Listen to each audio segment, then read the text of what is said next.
নিজের চাইতে বেশি যত্ন করে এই ক্যামেরাগুলোকে। কোনো কারণে যদি শখের ক্যামেরাটাতে পানিতে ভিজে যায়, তাৎক্ষণিকভাবে আপনার পরামর্শটা কি? ব্যাটারিটা আলাদা করে ফেলা? ব্যাটারি প্রথমে আলাদা করতে হবে এবং পরবর্তীতে ওইটাকে যতটুকু সম্ভব হিট দিয়ে ওইটাকে ড্রাই করতে হবে। অন্তত মাসে একবার অবশ্যই ক্যামেরাটা বের করে ব্যবহার করবেন।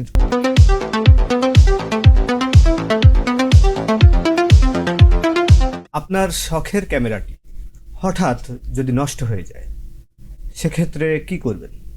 প্রিয় দর্শক, ভিজুয়াল আর্টের আজকের পর্বে আপনাদের সকলকে স্বাগত জানাচ্ছি। আমি আল মাসুম সবুজ এবং আজকে আমাদের আলোচনার বিষয় ক্যামেরা সংরক্ষণ। এবং এই ক্যামেরা সংরক্ষণের বিষয়ে আমাদের মাঝে কথা বলবেন জনাব শাহিদুল হক শাহেদ। চলুন তাহলে তার সঙ্গে কথা বলা যাক। শাহেদ ভাই, আপনাকে আমন্ত্রণ জানাচ্ছি আজকের প্রোগ্রামে। ধন্যবাদ আপনাকে। জি শাহেদ ভাই, এখানে আসলে আপনারা তো প্রায় বংশ পরম্পরায় এই ক্যামেরা সার্ভিসিং পেশার সঙ্গে জড়িত। হ্যাঁ, তো এই বিষয়টা একটু আমাদেরকে যদি বিস্তারিত জানাতেন যে কিভাবে আসলে আপনারা এইভাবে আসলেন। জি অবশ্যই। প্রথমত আপনাকে অনেক ধন্যবাদ। মূলত আমাদের এই প্রতিষ্ঠানটা দীর্ঘ 3 পুরুষ যাবৎ আমরা এটা পরিচালিত করে আসছি। তো প্রথমত এই হক অ্যান্ড সন্স যে এটা হচ্ছে, হক সাহেব হচ্ছেন আমার দাদা। আচ্ছা। যিনি প্রথমত আপনার বাসায় বসে এই কাজগুলো করতেন। তখনকার সময় তো সেটা 1940 সালের দিকে, 1940। হ্যাঁ 40 সালের দিকে। তো ওই সময় আপনার উনি বুয়েট ইউনিভার্সিটিতে এসে চাকরি করতেন, পাশাপাশি বাসায় বসে তখনকার সময় ওই টুকটাক ক্যামেরার কাজ করতেন। জি। তো তখন ওই সময় বাসায় থাকা অবস্থায় আমার বাবাও তখন পাশাপাশি ক্যামেরার কাজগুলো ওনার সাথে বসে বসে দেখতেন এবং ওইভাবে করে বাবাও হাতে খড়ি কাজগুলো শিখে ফেলেছেন। তো যখন উনি মোটামুটি প্রফেশনালি কাজগুলো করতে শুরু করলেন, তারপরে 1965 সনের দিকে উনি ভাবলেন যে একটা প্রতিষ্ঠান করা যায়। ওই চিন্তা ভাবনা থেকেই 1985 সনের দিকে আপনার নবপুর রথখোলার মোড়ে একটা প্রতিষ্ঠান শুরু করে। আচ্ছা। তখন ওইটা প্রতিষ্ঠান শুরু করা আমার বাবা এবং ছোট চাচা আলতাফ হোসেন, মোহাম্মদ আলতাফ হোসেন। তো আমার বাবা এবং চাচা দুইজন মিলে এই প্রতিষ্ঠানটা শুরু করে। এই আর কি আমাদের প্রতিষ্ঠানের শুরু। কিন্তু কাজটা শুরু হয়েছে আপনার 1940 সনের দিক থেকে। কিন্তু হক অ্যান্ড সন্স তো ওই যখন দেখা গেছে যে আপনার প্রতিষ্ঠানের নামটা দিতে হবে, তখন ওই দাদার থেকেই এটা বলা যে যেহেতু আমাকে সবাই চেনে, তাহলে এক কাজ করো, নামটা হতে পারে যে হক অ্যান্ড সন্স। জি জি। হ্যাঁ, তা যেহেতু আমার হক সাহেব সবাই এইভাবেই চেনে, তখন ওইখান থেকে আপনার এই হক অ্যান্ড সন্স নামে প্রতিষ্ঠানটি শুরু হয়ে যায়। জি জি। 1965 সন থেকে এখন পর্যন্ত আর এখন পর্যন্ত ধারাবাহিকভাবে বাবার পরে এখন আমি তৃতীয় জেনারেশন হিসেবে আমি এখন এটা পরিচালনায় আছি। ক্যামেরা সার্ভিসিং এর পাশাপাশি আপনার ক্যামেরা সংগ্রহ করাও একটা শখ। হ্যাঁ, তো এখানে আমি আসলে অনেকগুলো ক্যামেরা দেখছি, অনেক মডেলের আছে। তো এখানে কি কি ক্যামেরা আপনার এখানে যতগুলো ক্যামেরা দেখতেছেন, এইগুলার ম্যাক্সিমাম ক্যামেরার সংগ্রহটা আমার বাবার হাত থেকে। আচ্ছা। উনি এগুলা বিভিন্ন সময় বিভিন্নভাবে সংগ্রহ করছেন।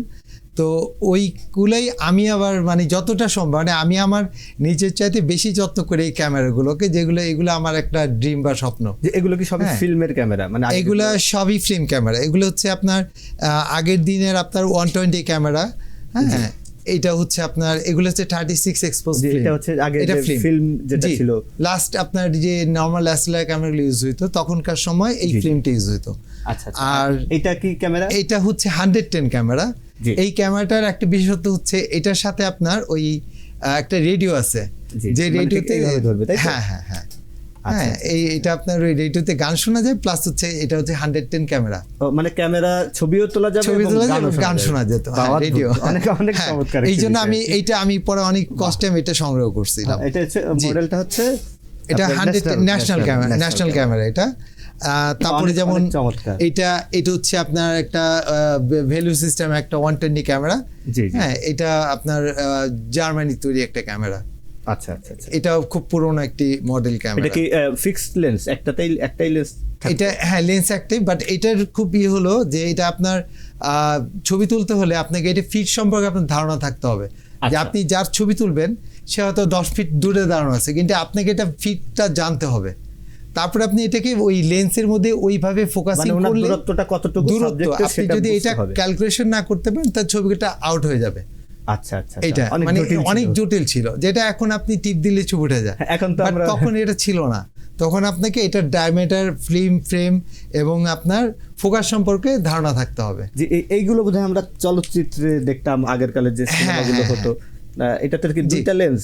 এটা টুইন লেন্স, এটা আপনার হলো আপনার টিএলআর 120 ক্যামেরা। এইভাবে নিশ্চয়ই জি, এইভাবে দেখতে না, হয়। এইভাবে দেখে জি, জি। ছবিটি তুলতো। বা অসাধারণ অসাধারণ আপনার কালেকশন।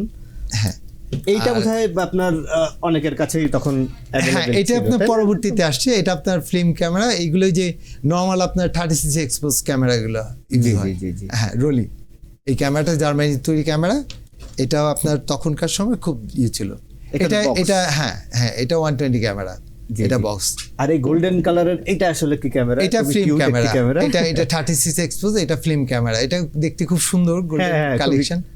হ্যাঁ, এটা কিন্তু দীর্ঘ আপনার না হলেও এটা বয়স হবে আপনার প্রায় 60 বছরের উপরে, বাহ। কিন্তু এখনো কিন্তু আপনার কালারটা একটু চেঞ্জ হয়নি। আর এটা যেটা দেখছি এটা নিশ্চয়ই ফ্ল্যাশ, হ্যাঁ, তাই না? এটা একটা ফ্ল্যাশ।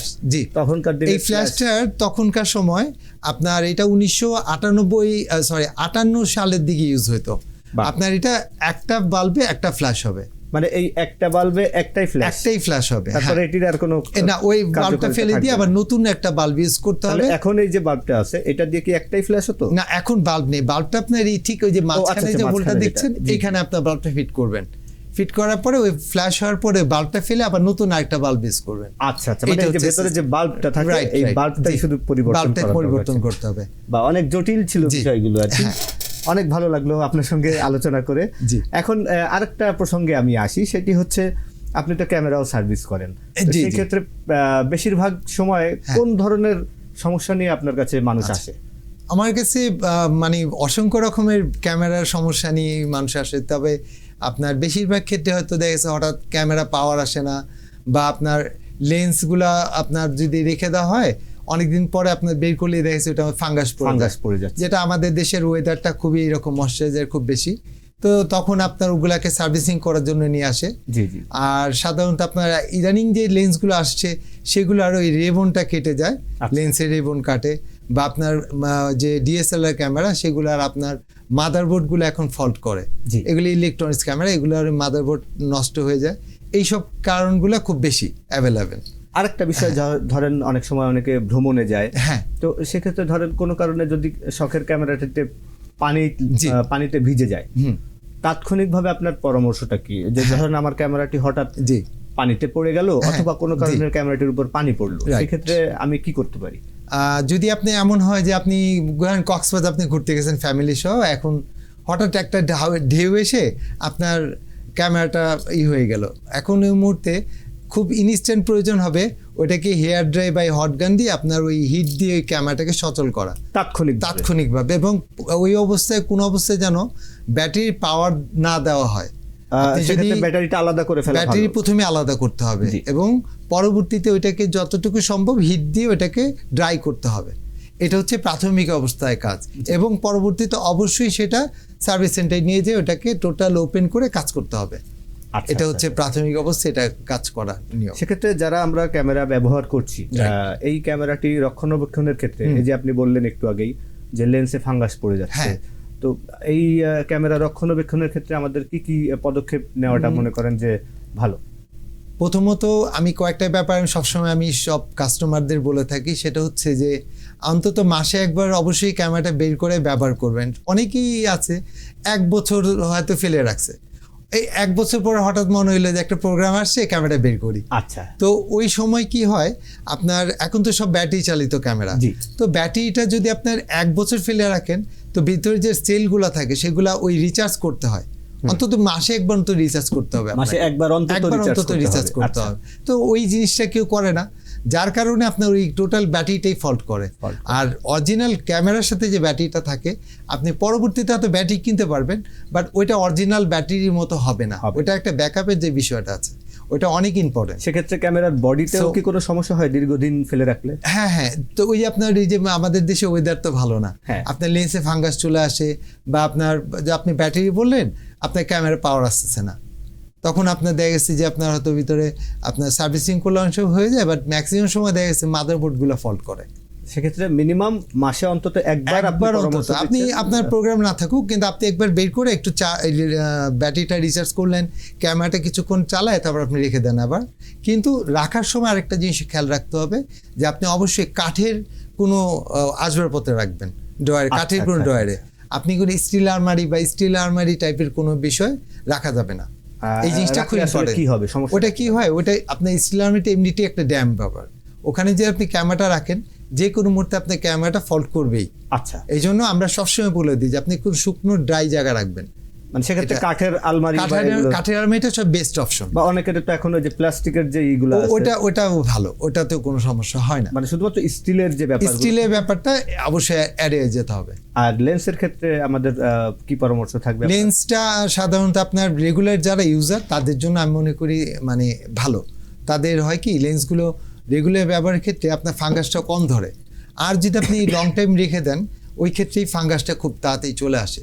এই জন্য রেগুলার ইউজ করাটা খুব প্রয়োজন ক্যামেরা, মানে সবগুলো নিয়ে। আর এর ভিতরে কি মোছা মাঝে মাঝে দরকার এরকম কিছু? অ্যামেচার যারা ইউজার তাদের চাইতে প্রফেশনাল ইউজারের জিনিসগুলো বেশি ভালো থাকে, কারণ তাদের এগুলো প্রতিনিয়ত ব্যবহার হচ্ছে। আর অ্যামেচার যারা, তারা হয়তো একটা প্রোগ্রাম হইলো তখনই ক্যামেরার প্রয়োজন হয়েছে, আদারওয়াইজ মানে ভালো থাকার প্রধান সূত্রই হচ্ছে ব্যবহার করা। আপনি এটা যত ব্যবহারে রাখবেন তত জিনিসটা ভালো যত্নে থাকবে। আর সিলিকা জেলের আসলে কোনো ভূমিকা আছে? হ্যাঁ, অবশ্যই। সিলিকা জেলটা ওই ড্যাম্পটা প্রুভ করে, মানে আপনার ওয়েদারের সাথে যে আমাদের যে প্রবলেমটা ক্যামেরার, ওইটা ওই সিলিকা জেল প্রোটেক্ট করে। কিন্তু সিলিকা জেলটাও একটা সময়ের নির্ধারিত সময় পর এটা নষ্ট হয়ে যায়, ওইটা আপনার নতুন করে আবার সিলিকা জেল ইউজ করতে হয়। এই একটা অপশন আছে। অনেকে দেখি যে ক্যামেরা আপনার প্লাস্টিকের বক্সের ভেতরে আলাদা করে রাখে, সেটা কি ভালো? হ্যাঁ, অবশ্যই ভালো। এগুলো হচ্ছে অবশ্যই একটা যত্নের ব্যাপার। এগুলো আপনি যতটুকু ভালোভাবে যত্ন করবেন, জিনিসটা তত ভালো থাকবে।